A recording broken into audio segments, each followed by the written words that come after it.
Vamos então continuar aqui o nosso estudo. Nós estamos vendo o capítulo Mediunidade, e dentro do capítulo Mediunidade nós estamos aqui no item 353, apostolado. Nós estamos na questão 402. Seria justo aceitar remuneração financeira no exercício da mediunidade? Emmanuel responde: quando o médium se resolva a transformar suas faculdades em fonte de renda material, será melhor esquecer suas possibilidades psíquicas e não se aventurar pelo terreno delicado dos estudos espirituais. Ou seja, o que o Emmanuel está colocando: esquece que é médium. Não misturar as coisas. A carga, o peso, a responsabilidade de quem ganha alguma coisa com a sua mediunidade é muito grande, porque nós não podemos esquecer o que dai de graça aquilo que recebestes de graça. E a mediunidade, o médium ostensivo, é um contrato de trabalho para ressarcir suas dívidas, ou seja, um contrato de trabalho com o plano espiritual para diminuir dívidas. Então, se ele usar a mediunidade para fama, para ser conhecido só, ele não ganha nada, não cobra nada, mas ele quer ser conhecido, ele quer ser visto, ele quer ser aclamado, quer ser tratado como popstar, ou então quer receber presentes e fica com os presentes. Vamos lembrar, o Chico botava umas coisas no bolso dele, nem viu o que era, já dava para o primeiro que aparecia, primeiro pobre que aparecia, dava o dinheiro que punha no bolso, dava o relógio que punha no bolso. Então, não aceitar absolutamente nada em troca, porque é um contrato de trabalho com o plano espiritual. E no momento que a pessoa, por orgulho, por vaidade, ela começa a aceitar elogios e se convencer de que ela é o máximo, de que ela é a melhor, de que ela que sabe mais, de que é a melhor médium, de que isso, que aquilo, espiritualidade maior já se afastou dela. Então tem que tomar cuidado não só com questão de remuneração, mas com questão de orgulho, de vaidade, de entender que é uma prestação de serviço a nosso favor. O médium não está fazendo um favor para o plano espiritual. É o plano espiritual que o está ajudando através de um trabalho para servir e ajudar os outros, para que ele, médium ostensivo, diminua suas dívidas. É o contrário. Somos todos médiums, somos nós que precisamos da ajuda e do esclarecimento do plano espiritual. Não é o contrário.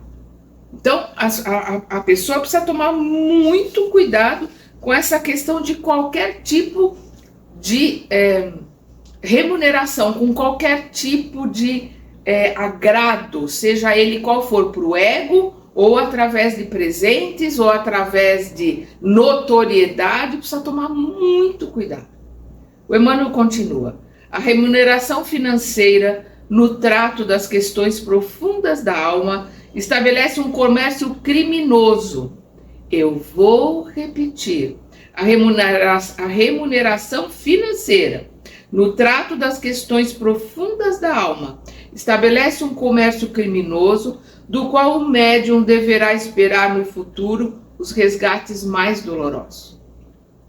Mas muito complicados e muito dolorosos. O Chico tinha pavor de ficar com qualquer coisa. Quando ele recebeu do Frederick Finger, ele recebeu uma fortuna, quando ele soube, ele correu, o dia não tinha amanhecido ainda, era de madrugada, para a casa do dono do cartório da cidade, para que ele abrisse o cartório, para que ele pudesse passar tudo que ele havia recebido. Aí o dono do cartório falou: mas Chico, não dá para esperar amanhecer, não dá para esperar começar o dia. O Chico falou: não. O Chico, apavorado, sabe, por um segundo passasse alguma coisa, ou alguém descobrisse, viesse insistir que ele ficasse com alguma coisa. Então a gente precisa entender que isso é um processo extremamente delicado. A mediunidade não é ofício do mundo. Ela está no mundo, mas ela não é do mundo. A mediunidade é um dom que a pessoa recebe para poder assistir as pessoas que estão encarnadas e desencarnadas. Ajudar os encarnados, ajudar os desencarnados. Mas principalmente é um contrato de trabalho para pagar as suas dívidas. Então a mediunidade não é ofício do mundo, e os espíritos esclarecidos na verdade e no bem conhecem mais que os seus irmãos da carne as necessidades dos seus intermediários. Vamos lembrar do Kardec quando ele pergunta para o espírito da verdade se ele não vê, se ele não sabe de todas as situações, de tudo pelo qual ele está passando, ele estava passando. E o espírito da verdade responde para ele por escrito, né? Porque ele faz as perguntas por escrito e recebe as respostas por escrito. Ele recebeu a resposta. Se nós não soubéssemos, se nós não tomássemos conhecimento acerca de tudo o que você está passando, nós não o amaríamos como nós o amamos. Então todos nós somos amados, todos nós temos a nossa família espiritual, todos nós temos o nosso mentor. A gente passa por aquilo que precisamos passar para crescer e aprender. É razoável que os médiuns cogitem da solução de assuntos materiais junto dos seus mentores do plano invisível, ou seja, tratar com os mentores de assuntos materiais, as pessoas procurarem os médiuns para resolver, meu filho precisa de um emprego, ajuda meu filho a entrar na faculdade, olha, eu estou com problemas na empresa. É o que ele está colocando, é o que? É razoável que os médiuns cogitem da solução de assuntos materiais junto aos seus mentores do plano invisível, seja esses assuntos do médium ou das pessoas que procuram o médium, né? Não se deve esquecer que o campo de atividades materiais é a escola sagrada dos espíritos incorporados no orbe terrestre. É a escola sagrada dos espíritos incorporados no orbe terrestre. Então, tudo aquilo que nós precisamos passar é para o nosso crescimento e nosso aprendizado. Então, nós temos que confiar no nosso taco, nós temos que confiar na ajuda que temos. Nós devemos sim buscar com o plano espiritual, através da oração principalmente, pedir ajuda para que tenhamos força, para que tenhamos perseverança, para que a gente se mantenha na disciplina, que nos ajude a sermos mais fortes, a sermos mais tolerantes, mais pacientes. Agora, pedir qualquer outro esclarecimento, né? Nós vemos assim uma colocação que foi feita da época do Chico, uma mãe que o filho havia desaparecido e que ela foi perguntar, né, se teria alguma informação, teria como dizer se o filho estava vivo ou não. E o Chico colocou que não havia nenhuma informação. E as pessoas questionaram do Chico, mas não tem como perguntar, ver com o plano espiritual se não consegue uma informação. Aí o Chico colocou que aquela passagem daqueles pais na Terra era para ter aquela dor, aquele sofrimento, aquela angústia de não saber onde estava o filho, se o filho estava vivo ou não. Por quê? Porque eles haviam feito pessoas passarem por isso em outras vidas. Então era absolutamente necessário que eles passassem por aquela provação, uma prova extremamente difícil ou até talvez uma expiação. Então, se o plano espiritual interferisse, não, seu filho está vivo, ou seu filho está desencarnado, ou seu filho está em tal lugar, acabou a prova. Acabou a situação pelo que os pais teriam que passar. Então, nós precisamos entender que cada um está no lugar, na situação, passando pelas situações que precisa para crescer e para aprender. Então vamos lá, não se deve esquecer que o campo de atividades materiais é a escola sagrada dos espíritos incorporados no orbe terrestre. Se não é possível aos amigos espirituais quebrarem a lei de liberdade própria dos seus irmãos, não é possível aos espíritos superiores, aos espíritos que têm esclarecimento, ir contra o livre-arbítrio. Quebrarem, como ele diz aqui, a lei de liberdade própria. de aprender, de crescer, de se melhorar, de passar por aquilo que pediram normalmente para passar, para poderem aprender e melhorar. Então, se não é possível aos amigos espirituais quebrarem a lei de liberdade própria de seus irmãos, não é lícito que o médium cogite da solução de problemas materiais junto aos espíritos amigos. Não é lícito que o médium cogite junto ao plano espiritual das coisas materiais. O mundo é o caminho no qual a alma deve provar a experiência, testemunhar a fé, desenvolver as tendências superiores, conhecer o bem, aprender o melhor, enriquecer os dotes individuais. O médium que se arrisca a desviar suas faculdades psíquicas para o terreno da materialidade do mundo está em marcha para as manifestações grosseiras dos planos inferiores, onde poderá contrair os débitos mais penosos. Está à mercê dos irmãos instigantes, dos planos inferiores.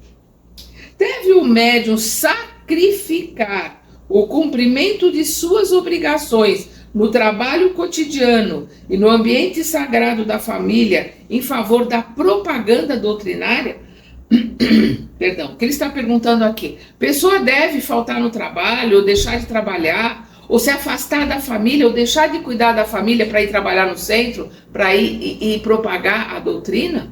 O Emmanuel responde: o médium somente deve dar aos serviços da doutrina a cota de tempo que possa dispor entre os labores sagrados do pão de cada dia e o cumprimento dos seus elevados deveres familiares. Ele só deve trabalhar, só deve usar o tempo livre do trabalho do pão de cada dia, livre dos trabalhos e das necessidades que ele precisa suprir junto ao seio da família, porque o lar é o nosso maior meio de aprendizado, é o nosso maior meio de purificação e de atrito.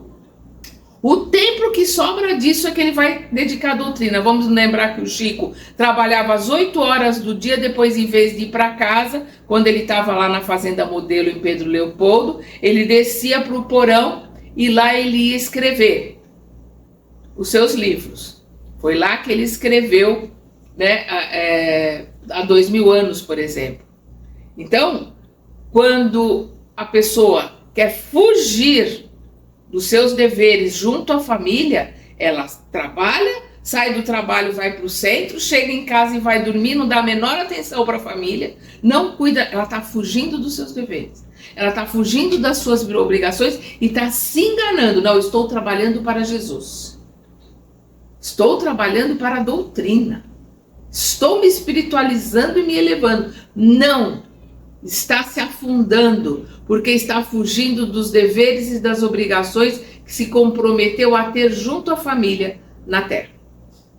A execução dessas obrigações, de ganhar o pão de cada dia e de cuidar da família, a execução dessas obrigações é sagrada e urge não cair no declive das situações parasitárias ou do fanatismo religioso. Situações parasitárias, de sugar, de estar ali buscando tirar o maior proveito de tudo e dando a desculpa de que não, eu não posso fazer nada porque eu tenho que trabalhar. Quantos workaholics estão fugindo da família? Estão fugindo das responsabilidades e mentindo para si mesmo e mentindo para a família que tudo que está fazendo é para que a família tenha mais conforto, para que a família esteja melhor. Está mentindo para si mesmo e está fugindo. Ou do fanatismo religioso, aquelas pessoas que fogem das obrigações que tem com a família, consigo mesmo, com o trabalho, com tudo, dizendo se não, é o meu dever junto à doutrina, ou é o meu dever junto à religião, seja ela qual for, fora as religiões em que os religiosos ganham trabalho, são assalariados da religião. Isso é muito complicado, extremamente complicado. Vamos lembrar Saulo, que quando passou a ser antes de ser Paulo, porque ele vai ser Paulo bem lá na frente, ele vai para o deserto estudar, ele se afasta e vai pregar, mas ele não se permite de jeito nenhum ser um peso a ninguém. Quando ele vai começar a pregar, ele está ligado ao grupo, né, assembleia. Igreja quer dizer assembleia. A assembleia de Antioquia, e ele passa a noite, praticamente a noite toda, e amanhã, trabalhando no teatro, fazendo tapetes. E aí depois ele vai usar o resto do tempo dele para as pregações, para os trabalhos que ele tem para fazer. Ele praticamente quase não dorme, mas ele não é um peso para ninguém.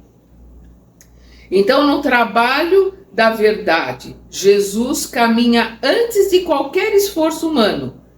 E ninguém deve guardar a presunção de convencer alguém, quando nas tarefas do mundo há sempre oportunidade para o preciso conhecimento de si mesmo. Ou seja, eu preciso pregar, eu preciso ensinar aos outros, né? Eu preciso trazer mais adeptos para a minha igreja, para o meu templo, ou aqueles que não têm conhecimento no estudo querem trazer mais adeptos para o espiritismo. Enquanto o tempo todo, todos os livros dizem que a doutrina não é proselitista. Então, o que está colocando aqui? No trabalho da verdade, Jesus caminha antes de qualquer esforço humano. Jesus está trabalhando para que as pessoas conheçam o Evangelho, para que as pessoas trabalhem melhor. Não sou eu que vou convencer ninguém. A minha responsabilidade aqui é comigo, é o meu melhoramento, o meu aprimoramento, é a minha evolução. Por isso que ele diz: Jesus caminha antes de qualquer esforço humano e ninguém deve guardar a presunção de convencer alguém. Ninguém vai convencer ninguém, ninguém vai mudar ninguém. Isso é presunção, isso é prepotência, é orgulho, é vaidade. Nós vamos mudar a nós mesmos. Quando nas tarefas do mundo há sempre oportunidade para o precioso conhecimento de si mesmo. Em toda e qualquer tarefa, no trabalho do pão, no trabalho voluntário, no trabalho de casa, no divertimento, no passeio, em todos os lugares nós temos a oportunidade de aprender, se quisermos aprender, se tivermos ouvidos de ouvir e olhos de ver. Que médium algum se engane em tais perspectivas. Que médium algum se engane em tais perspectivas. Antes, sofrer a incompreensão dos companheiros, que transigir com os princípios, caindo na irresponsabilidade ou nas penosas dívidas de consciência. Antes, né, sofrer a incompreensão dos companheiros do templo, da sinagoga, né, do centro espírita, do que for. Antes, esses companheiros, fulano não vem, antes se dispor com eles do que relaxar, ou do que não cuidar do seu trabalho e da sua família, principalmente. Caridade começa em casa.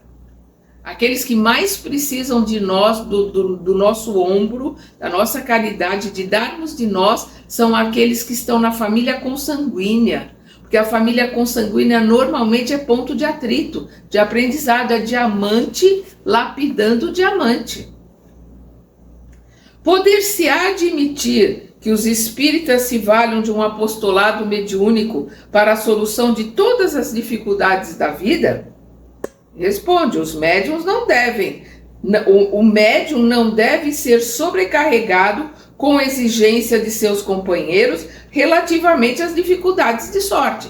Não se deve sobrecarregar o médium pedindo para ele conselhos de trabalho, como eu coloquei da mãe, vê se meu filho está vivo, vê onde ele está. O médium não deve ser sobrecarregado com exigências de seus companheiros relativamente às dificuldades da sorte. É justo que seus irmãos se socorram das suas faculdades em circunstâncias excepcionais da existência, como nos casos de enfermidade e outros que se assemelhem. Todavia, cercar um médium de solicitações de toda a natureza é desvirtuar a tarefa de um amigo. eliminando as suas possibilidades mais preciosas. Quer dizer, eliminando as suas possibilidades de realizar um trabalho melhor, de realizar um bom trabalho. As pessoas assoberbando o médium com perguntas, com solicitações de coisas materiais, de coisas do mundo. E além do mais, não deverá repetir no espiritismo sincero, e aqui ele está botando espiritismo com E maiúsculo, no espiritismo sincero, verdadeiro, dentro da doutrina, a atitude mental dos católicos romanos que se abandonam junto a, abre aspas, imagem, fecha aspas, de um, abre aspas, santo, fecha aspas, olvidando, esquecendo todos os valores do esforço próprio. Ou seja, não caia o espírito na mesma esparrela, na mesma preguiça, buscando muleta, como não são todos, mas a grande maioria dos católicos romanos, que estão ali adorando uma imagem e buscando num santo, ou buscando em alguma coisa, ou fazendo promessa, ou fazendo isso, fazendo aquilo para conseguir coisas do mundo, querendo que um espírito desencarnado que tem que seguir a sua carreira,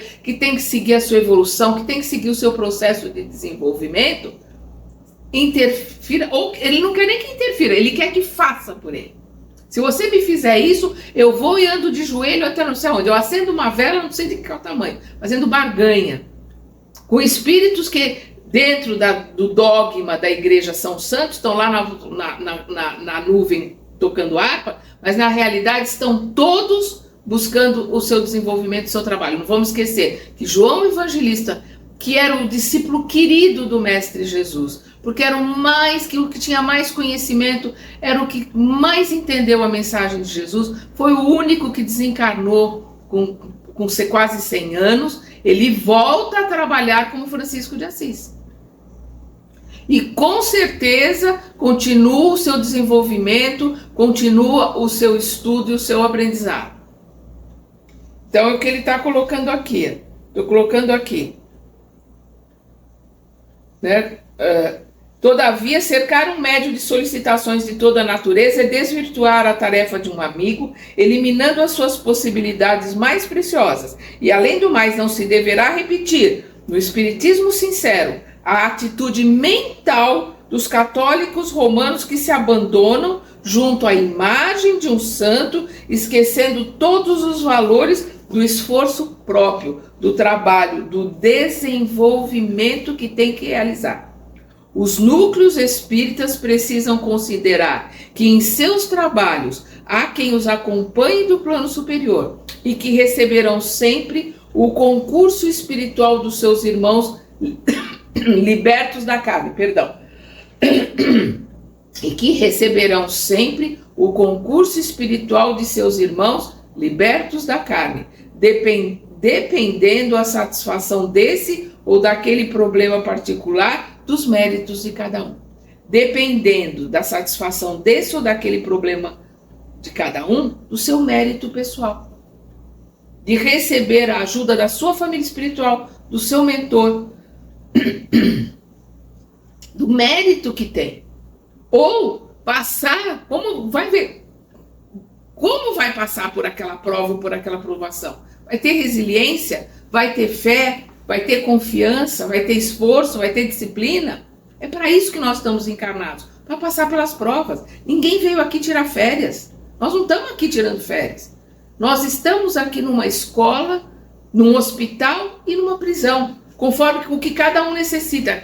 Tem uns que estão só na escola, estão outros que estão só no hospital, e estão outros que estão na escola e no hospital, e estão outros que estão na prisão. Estão aqui em situações extremamente difíceis, por escolhas feitas por eles mesmos, nessa ou em vidas passadas. Deus é justo e misericordioso.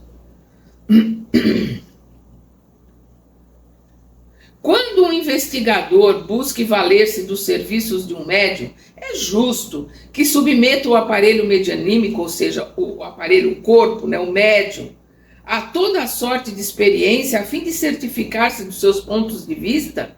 É interessante essa pergunta e essa resposta. Por quê? Porque as pessoas, mas o Kardec vivia fazendo experiência. Sim, mas o Kardec era o Kardec. É um espírito missionário que veio para trazer a doutrina. É completamente diferente. E ele estava completamente isento de ponto de vista e de ideias preconcebidas. Ele perguntava e queria ouvir qual era a verdade, mesmo que a verdade fosse contra aquilo que ele achava. É aquilo que a maioria dos espíritos, não podemos esquecer que ele se comunicava com mais de 1000 médiuns em vários países, em várias línguas. Então, vinha a resposta, se a resposta fosse diferente daquilo que ele achava, ele mudava o pensamento que ele tinha, ele estava aberto para se modificar. Por isso que ele coloca, se um dia a ciência for falar alguma coisa diferente contra o que a doutrina está colocando, fiquemos com a ciência. Ele era um cientista, um filósofo, um pedagogo antes de tudo, um professor fantástico. Então aqui ele está colocando de um investigador. Olha a resposta, que interessante. Depende do caráter dessas mesmas experiências. Que tipo de experiência? Que tipo de investigador? Qual é a necessidade disso? Qual é o valor disso? Então, depende do caráter dessas mesmas experiências, perdão, e quaisquer que elas sejam. O médium necessita de muito cuidado, porquanto no caminho das aquisições espirituais, cada investigador encontra o material que procura. Cada investigador encontra o material que procura. Porque se ele estiver investigando de verdade, ele vai obter as respostas. Agora, se ele estiver investigando para ratificar o que pensa, e não vai analisar nada de diferente, então eu acredito que é assim. Então eu vou cutucar até que eu consiga um jeito de uma prova, eu consiga que aquela experiência confirme o que eu acho. Isso não é investigar. Isso é querer subsídio para aquilo que já pensa. É um ponto de vista, ou às vezes uma ideia pré-concebida, enraizada na pessoa. Vamos lembrar que o Kardec estava aberto para descobrir coisas diferentes e coisas novas. Por isso que ele diz aqui... Depende do caráter dessas experiências e quaisquer que elas sejam. O médium necessita de muito cuidado, porquanto no caminho das aquisições espirituais, cada investigador encontra o material que procura. E quem se aproxima de uma fonte espiritual, tisnando-a, manchando-a com a má-fé e a insinceridade, a falta de sinceridade, a hipocrisia, não pode, por certo, saciar a sede com uma água pura. Então, se eu estou buscando um jeito de provar que B é B, não vai vir um espírito superior dizer para mim, não, tá errado, é A.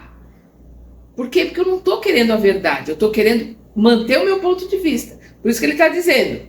Então, e quem se aproxima de uma fonte espiritual, manchando-a com a má-fé e a insinceridade, com a hipocrisia, não pode, por certo, saciar a sede com água pura. Vai receber dos irmãozinhos instigantes, dos pseudo-sábios, daquele que pensam igual a ele, a ajuda para ele continuar no erro, ou se afundar mais ainda. Para que alguém se certifique da verdade do espiritismo, bastará recorrer a um bom médium? Responde, os estudiosos do espiritismo, ainda sem convicção valorosa e séria no terreno da fé, precisam reconhecer que em trabalhos desta ordem não basta o recurso de um bom médium. Porque se não está estudando, se não tem convicção valorosa, quer dizer, os estudiosos estão estudando, mas ainda sem convicção valorosa e séria no terreno da fé, quantas pessoas, Sandra, estou lendo o livro tal. Daqui a pouco eu estou lendo o livro tal. Aí eu chego naquele livro lá. Quando você terminou, o que você achou? Você viu que interessante? Eu não terminei ainda. Falei, mas você começou o outro. Aí eu comecei. Você terminou esse outro? Não terminei ainda. Então começa. Então acha que vai aprender por osmose. Enche a casa de livro. Começa um, começa outro. Às vezes nem começa, compra e põe na prateleira. Acha que vai, o livro, por livro tá ali, vai vir um aprendizado. Isso não existe. Para aprender, para estudar, exige disciplina, vontade. A administração do tempo, administração da vida. Nós precisamos, disciplina é saber administrar a vida, administrar o tempo. E quem quer realmente aprender e estudar, administra o seu tempo. Tem disciplina. Então, por isso que ele está dizendo que não adianta um bom médium. O medianeiro não fará milagres dentro da natureza. Não é um médium. Não é através de um médium ou através das informações. Ou tem gente que acha que vai aprender só assistindo palestra. Quantas vezes o palestrante às vezes traz erros? Quantas vezes o palestrante traz o ponto de vista dele e não exatamente o que está no livro? É a mesma coisa que a pessoa que não lê O Nosso Lar e agora Os Mensageiros e vai lá no cinema e acha que já aprendeu. Ali está o ponto de vista do diretor.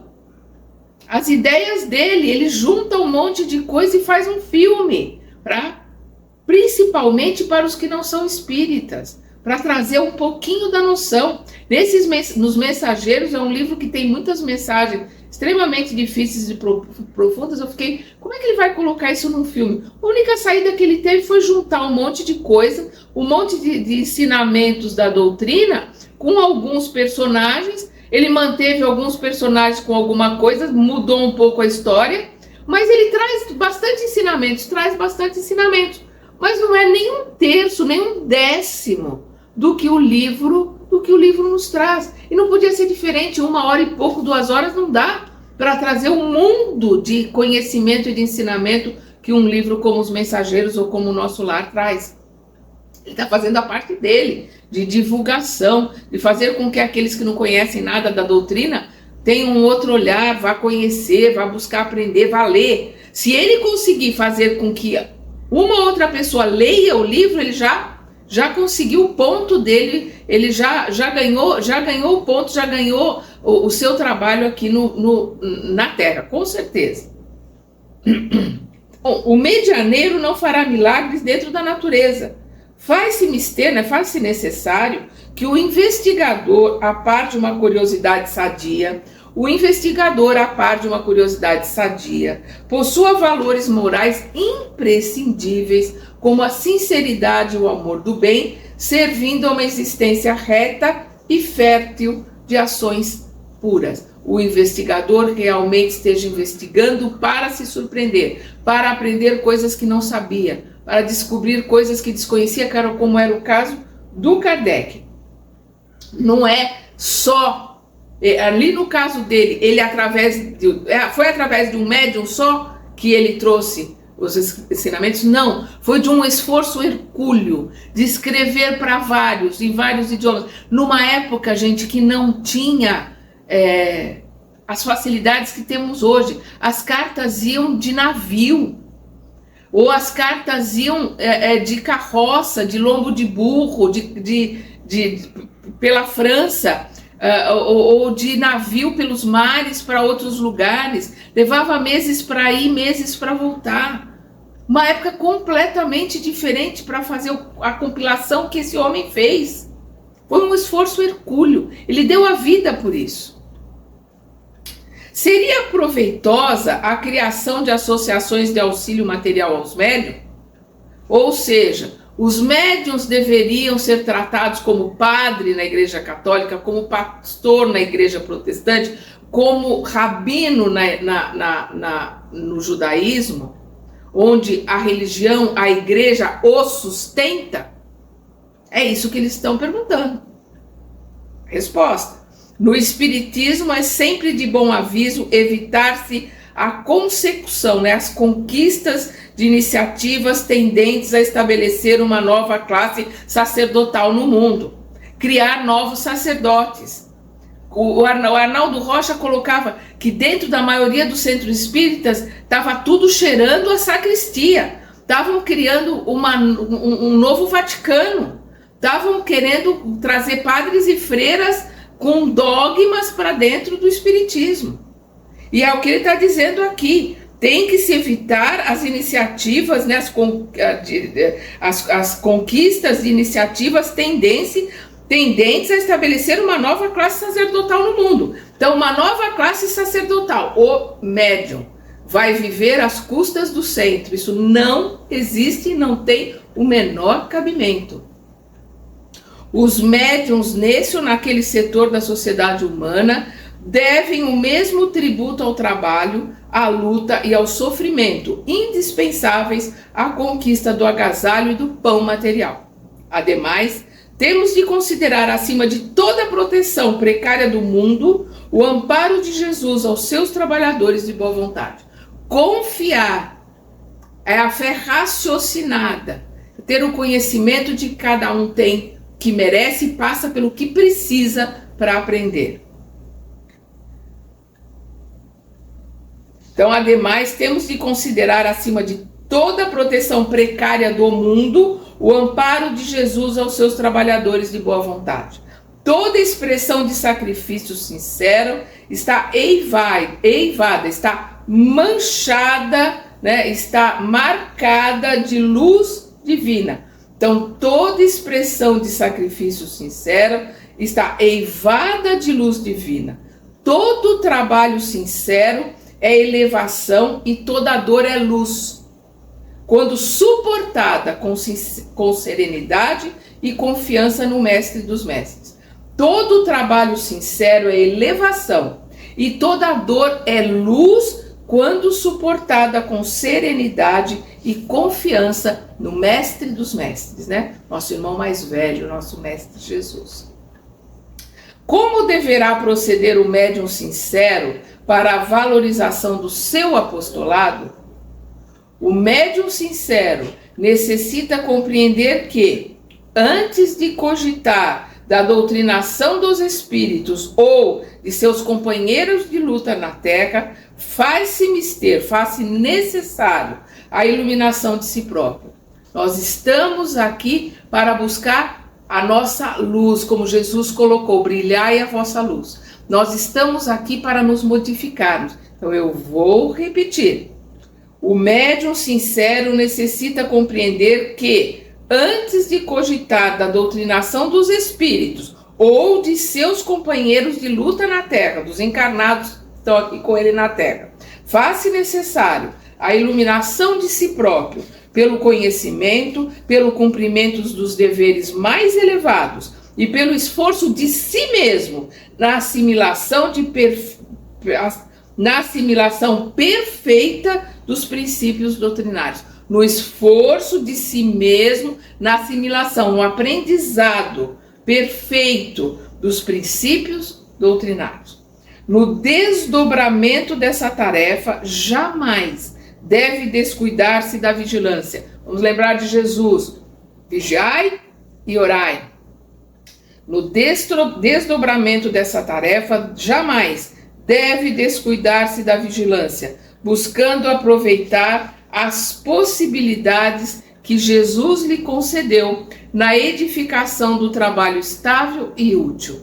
Não deve cultivar o sofrimento pelas queixas descabidas e demasiadas e nem recorrer a todo instante à assistência dos seus guias, como se perseverasse em manter uma atitude de criança inexperiente. Não pode tratar seus guias, não pode tratar o plano espiritual como muleta. Muito menos, principalmente as mulheres têm essa mania de se queixar, se lamentar o tempo todo. Tem que aprender que isso é um vício. Não se pode ficar se vitimizando, nem se queixando o tempo todo. O estudo da doutrina e, sobretudo, o cultivo da autoevangelização. Buscar aprender os ensinamentos e a doutrina do Mestre Jesus que ele nos deixou no Evangelho, na boa nova que ele nos deixou. Então, o estudo da doutrina e, sobretudo, o cultivo da autoevangelização devem ser ininterruptos. O médium sincero sabe vigiar, fugindo da exploração material ou sentimental, compreendendo em todas as ocasiões que o mais necessitado de misericórdia é ele próprio, a fim de dar pleno testemunho do seu apostolado. Quem mais precisa de misericórdia é ele. Por ser médium ostensivo, ele está ali com a necessidade de pagar os seus débitos. E fugindo da exploração material ou sentimental, das pessoas explorarem a ele materialmente ou sentimentalmente, né? Através, mas eu estou precisando, mas pelo amor de Deus, mas vê lá com o seu guia, vê lá com o seu... Ou ele, né, também, né, explorar materialmente a casa, precisa tomar muito cuidado. Aqueles que estão, tem um monte de gente ali, então ali ele está arrecadando um monte de clientes para o consultório médico, para o consultório psicológico, para a clínica dentária, ou para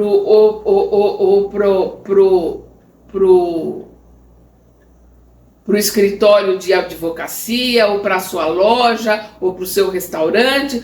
Precisa tomar cuidado, não pode fazer do trabalho, né, um lugar onde ele vai explorar materialmente esse trabalho que ele está realizando. Às vezes é até inconsciente, nem está percebendo o que está fazendo. Por isso que ele diz, fugindo da exploração material ou sentimental, compreendendo em todas as ocasiões que o mais necessário de misericórdia é ele próprio, é o médium, é o que mais precisa de ajuda e de misericórdia, que é por isso que ele recebeu esse dom da mediunidade ostensiva para poder realizar, aprender, crescer, melhorar e pagar as suas dívidas com mais rapidez. Onde o maior escolho do apostolado mediúnico, onde o maior perigo dentro do apostolado mediúnico, o que é apóstolo? É aquele que trabalha, que ensina aquilo que o seu mentor lhe passou, né? No caso, enquanto eram aprendizes, eram discípulos de Jesus. Quando foram ensinar, eram apóstolos de Jesus. Então, o apóstolo é aquele que vai ensinar a doutrina. Então, qual é o maior perigo para aquele que vai ensinar a doutrina? Então, ele responde: o primeiro inimigo do médium reside dentro dele mesmo. Não existe inimigo maior do que nós mesmos. Ninguém sabota a nós mais do que nós mesmos. Então, o que ele está colocando, o primeiro inimigo do médium reside dentro dele mesmo. Frequentemente é o personalismo, é a ambição, a ignorância ou a rebeldia no voluntário desconhecimento dos seus deveres. Vamos parar aqui, vamos analisar o que o Emmanuel está colocando. Frequentemente é o personalismo. O que é o personalismo? Ele acha que ele é evoluído, ele acha que ele sabe mais do que os outros, é só ele que sabe, os outros não sabem nada. É o personalismo. Olha, você vem aqui tratar comigo. Você vem aqui aprender comigo. É o personalismo. A ambição, a ignorância, a falta de estudo, a falta de aprendizado. Ou a rebeldia no voluntário desconhecimento. Ele desconhece porque não quer aprender. Quantos médios? Não, mas eu já sou médium, eu já trabalho na casa, eu faço parte da reunião mediúnica, eu dou cesta básica, não preciso estudar. Isso é voluntário desconhecimento dos seus deveres à luz do Evangelho. O dever de aprender, o dever de estudar, o dever de se melhorar e de praticar, pôr em prática os ensinamentos do Cristo. Então, vou repetir aqui. Frequentemente é o personalismo, é a ambição, a ignorância ou a rebeldia no voluntário desconhecimento dos seus deveres à luz do Evangelho, fatores de inferioridade moral que, não raro, o conduzem à invigilância, à leviandade e à confusão dos campos improdutivos. Contra esse inimigo, que é o personalismo, a ambição, a ignorância, a rebeldia, né? Contra esse inimigo é preciso movimentar as energias íntimas pelo estudo, pelo cultivo da humildade, pela boa vontade, com melhor esforço de autoeducação à claridade do Evangelho, com disciplina, vontade de aprender e vontade de se modificar. O segundo inimigo mais poderoso do apostolado mediúnico não reside no campo das atividades contrárias à expansão da doutrina. Quer dizer, não está naqueles que são contra a doutrina, mas no próprio seio das organizações espíritas, constituindo-se daquele que se convenceu quanto aos fenômenos e sem se convencer ao Evangelho pelo coração. Então é aquele que está na doutrina pelos fenômenos, né, pelo fanatismo, ouviu o galo cantar e sai falando besteira. São esses os que mais atrapalham a doutrina. São esses os que mais atrapalham o trabalho do médium. Quando não, as pessoas começam a idolatrar o médium, beijar a mão, não faz nada sem falar com o médium. E aí vai fazendo com que o médium se perca através da vaidade, através do orgulho, que eles estão ali alimentando o tempo todo porque querem uma muleta. Então, gente, todo cuidado é pouco de quem é médium ostensivo, de quem trabalha na casa. A função mais importante de uma casa espírita é o estudo e o aprendizado. É o evangelho do Mestre Jesus sendo pregado, sendo ensinado e realizado nas atitudes do dia a dia. Vou voltar aqui. O segundo inimigo mais poderoso do apostolado mediúnico não reside no campo das atividades contrárias à expansão da doutrina, mas no próprio seio das organizações espíritas, constituindo-se daquele que se convenceu quanto aos fenômenos, sem se converter ao evangelho pelo coração, trazendo para as fileiras do Consolador os seus caprichos pessoais, as suas paixões inferiores, tendências nocivas, opiniões cristalizadas no endurecimento do coração, sem reconhecer a realidade de suas deficiências e a exiguidade, né? Escassez, carência, a escassez, a carência dos seus cabedais íntimos. Então é aquele que não estuda, é aquele que não apresenta, continua com seus caprichos, com as suas ideias, suas paixões inferiores, tendências nocivas, opiniões, normalmente opiniões preconceituosas cristalizadas de religiões passadas, de vidas passadas, ou de ideias preconcebidas, no endurecimento no coração, sem reconhecer a realidade das suas deficiências, né, dos seus defeitos, dos seus deméritos, a escassez, a carência dos seus cabedais íntimos, o que lhe falta de mérito ainda, o que falta crescer, o que falta aprender. Quantos estão o tempo todo, em qualquer religião, não é só na doutrina espírita, como mendigos, pedintes, me dá, me dá, me dá, me dá, Senhor, me dá isso, Senhor, me dá aquilo.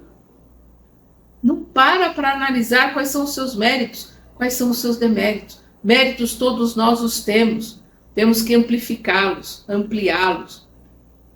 Deméritos todos nós temos milhares, por isso estamos no segundo degrau, nós estamos num planeta de provas e expiações. Se fôssemos bons, nós estaríamos em outro planeta.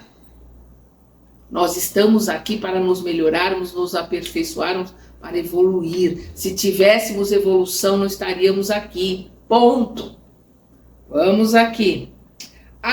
Habituados ao estacionamento, esses irmãos infelizes desdenham o esforço próprio. Estão acostumados a estar estacionados ali, pensando do mesmo jeito, fazendo do mesmo jeito. Aquela história do sapinho na lagoa que está ali no quentinho, acaba morrendo, né, na fervura, porque não quer sair do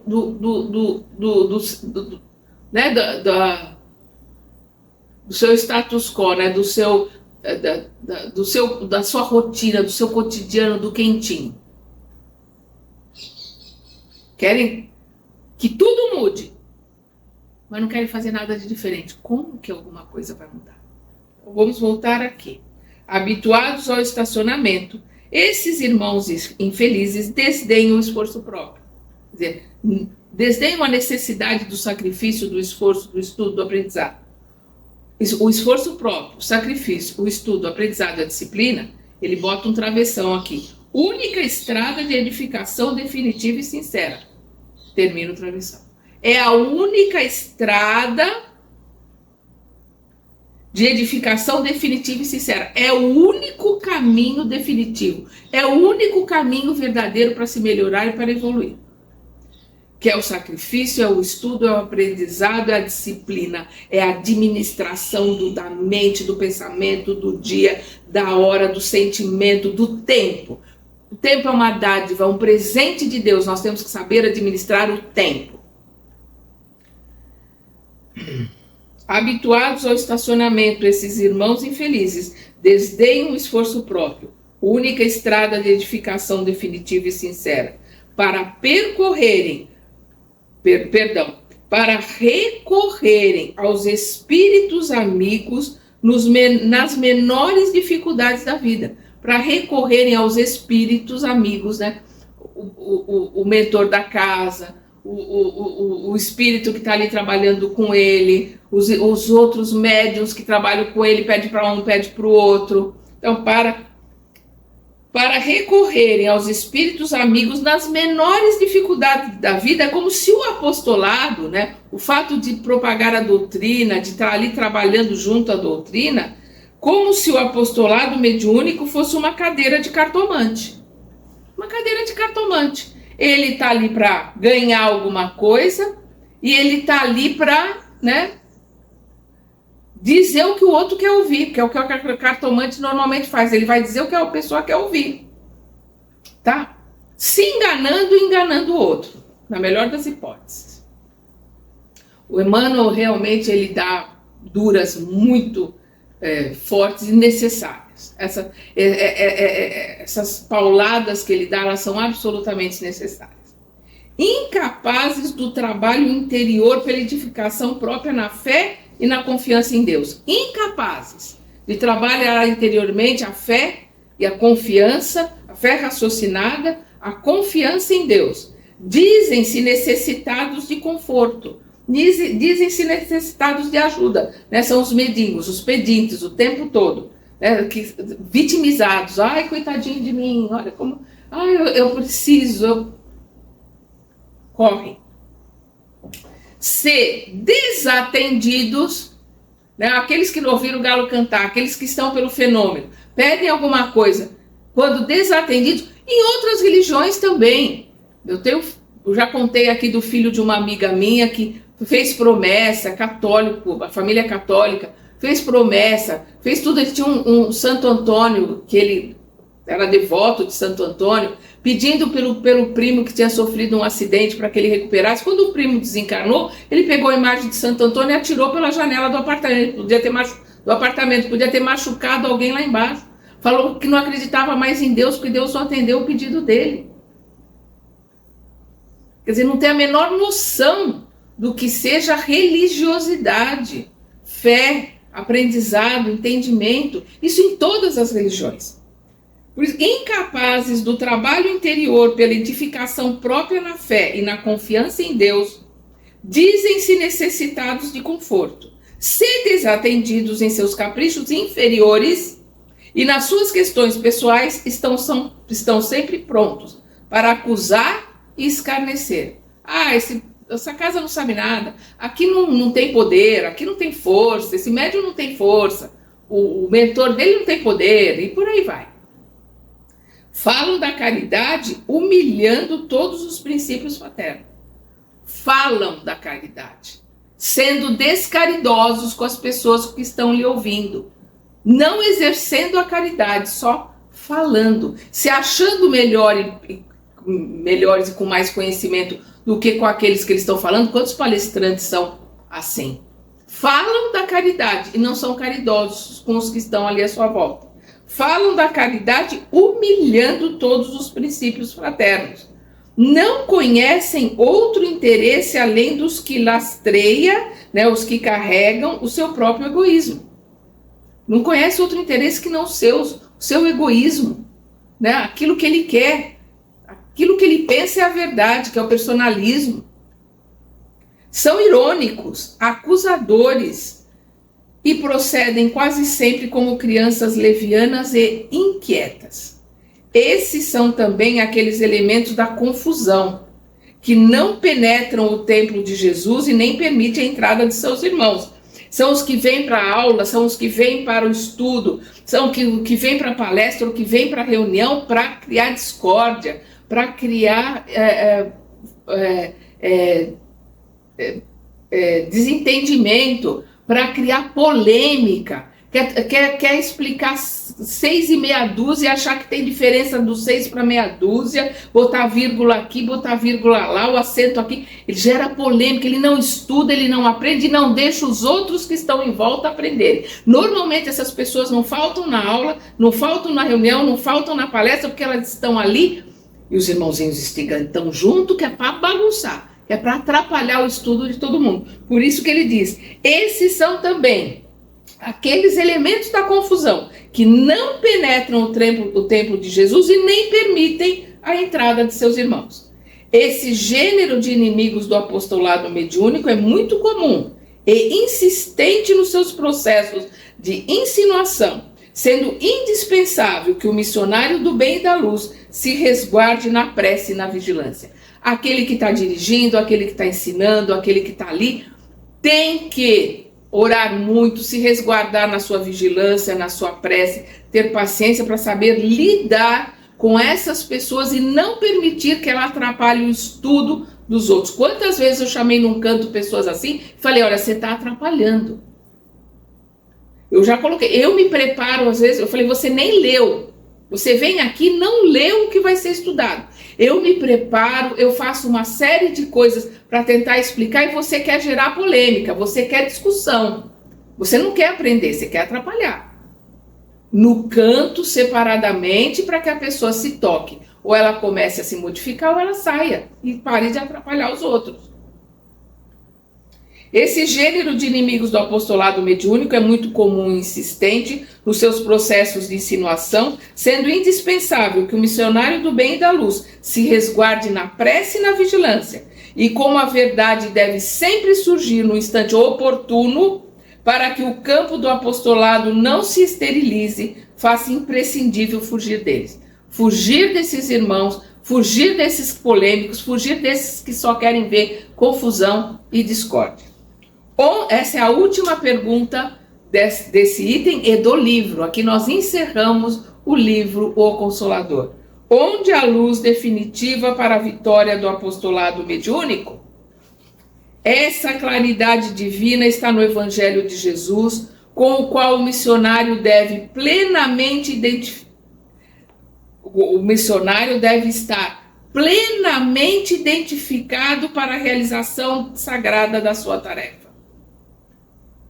Qual que é a pergunta? Onde a luz definitiva para a vitória no apostolado, no ensinamento mediúnico? Essa claridade divina está no Evangelho de Jesus, com o qual o missionário deve estar plenamente identificado, aprender, guardar e pôr em prática para a realização sagrada da sua tarefa. Vide Chico, Madre Teresa de Calcutá, Irmão Dulce e muitos outros. O médium sem evangelho pode fornecer as mais elevadas informações ao quadro das filosofias e ciências fragmentadas da Terra.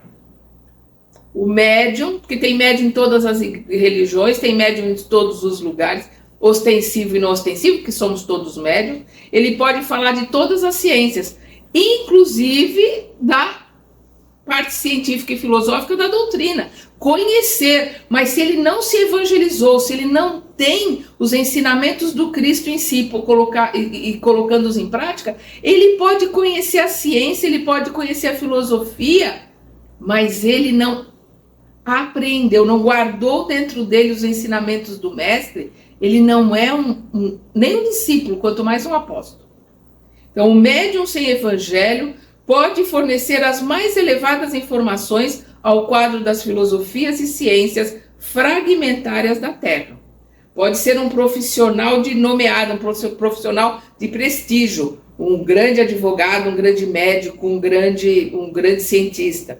Um agente de experiências do invisível, mas não poderá ser um apóstolo pelo coração. Um agente de experiências do invisível. Ele pode estar ali, realizando materializações, ele pode estar ali dando passividade, escrevendo psicografia, mas ele não é um apóstolo, ele não está ensinando, porque as pessoas ensinam pelo exemplo, e ele não é um exemplo no seu dia a dia, na sua vida, para ser um apóstolo Mas não poderá ser um apóstolo pelo coração, porque é pelo coração que nós ensinamos. Então, quando a pessoa, fulano de tal cura, pessoas viajam, vai para um lugar não sei aonde, porque fulano cura. Vai ver como ele vive, vai ver como ele pensa, vai ver como ele age com a família, como ele age com os que estão à volta, como ele se sustenta, para não ter surpresas como nós tivemos aí há pouco tempo, né, com um médium conhecido na cadeia até hoje. Por muita invigilância dos que estavam em volta, porque as pessoas querem endeusar, as pessoas querem acreditar, não, existe um ser diferenciado aqui, eu conheço. Não, todos nós estamos aqui para crescer, para melhorar, todos nós aqui somos necessitados de auxílio. Só a aplicação com o Divino Mestre, né, o Mestre Jesus, prepara no íntimo do trabalhador a fibra da iluminação para o amor. A fibra da iluminação para o amor e da resistência contra as energias destruidoras, porque o médium evangelizado sabe cultivar a humildade no amor ao trabalho, porque ele sabe que o trabalho não é dele, é do plano espiritual. Ele sabe que ele tem uma mediunidade ostensiva porque ele tem grandes dívidas. E ele precisa ajudar e trabalhar o máximo possível. E principalmente, precisa aprender, se instruir para poder evoluir. Então, sabe cultivar a humildade no amor ao trabalho de cada dia, na tolerância esclarecida. Não é conivência. Não é passar a mão na cabeça, é tolerância esclarecida no esforço educativo de si mesmo. Tolerância esclarecida não é passar a mão na cabeça do outro nem de si mesmo. No esforço educativo de si mesmo, no aprendizado, na evolução, no esforço, na disciplina para crescer. Na significação da vida, sabendo igualmente levantar-se para a defesa da sua tarefa de amor, defendendo a verdade sem transigir com os princípios no momento oportuno. Saber defender a verdade, saber trabalhar sem transigir os ensinamentos. Porque não é o que os cavaleiros, né, me fugiu agora o nome, os templários e aqueles cavaleiros que foram para defender e para libertar Jerusalém, né, da mão dos mouros, dos muçulmanos. Em nome de Jesus, eles mataram, saquearam e estupraram. Isso é defender alguma coisa verdadeira? Claro que não. Então, o que ele está colocando aqui? Levantar-se para a defesa da sua tarefa de amor, defendendo a verdade sem transigir com os princípios no momento oportuno, com amor, com respeito, respeitando a ideia do outro, respeitando o pensamento do outro, mas principalmente trabalhando em si para a sua evolução.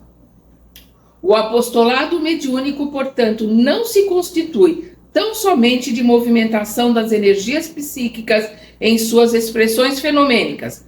Não é questão de médio e fenômeno e mecânicas, né? Não é, porque exige o trabalho e o sacrifício do coração, do sentimento, onde a luz da comprovação e da referência é a que nasce do entendimento e da aplicação com Jesus Cristo. Então, o apostolado, o ensinamento, o que o médium ensina, portanto, não se constitui tão somente da movimentação das energias psíquicas em suas expressões fenomênicas e mecânicas. Não é psicografando, não é materializando, não é trazendo o espírito ali para conversar. Por quê? Porque o ensinamento, o médium que verdadeiramente ensina, é aquele que trabalha, que se modifica e que dá o exemplo, porque exige o trabalho e o sacrifício do coração, do sentimento, do altruísmo, do sacrifício, né, da fraternidade, da empatia, onde a luz da comprovação e da referência Qual que é a luz que vai comprovar, que vai ser referência? É a luz que nasce do entendimento e da aplicação com Jesus Cristo. É a luz que nasce com o entendimento dos ensinamentos do Cristo. E a luz que nasce da aplicação dos ensinamentos do Cristo. É a luz que nasce em nós, que vai ser o exemplo para os outros. Como disse Jesus, brilhai a vossa luz. Assim nós terminamos esse livro, como todos os livros, né, psicografados pelo Chico maravilhoso. Nós temos que ser muito gratos ao Chico Xavier, a ele toda a nossa gratidão. Nós temos que ser muito gratos a todos os espíritos que trabalharam com ele. Emmanuel, André Luiz, né, Neo Lúcio, Humberto de Campos, e por aí vai, tantos espíritos que trabalharam com ele, mas nós temos que ser muito gratos ao altruísmo, ao sacrifício, ao esforço de um Chico Xavier. Nós temos que ser muito gratos a eles. E assim nós encerramos esse nosso estudo, e no nosso próximo estudo nós vamos começar o livro Paulo e Estevão. Até lá!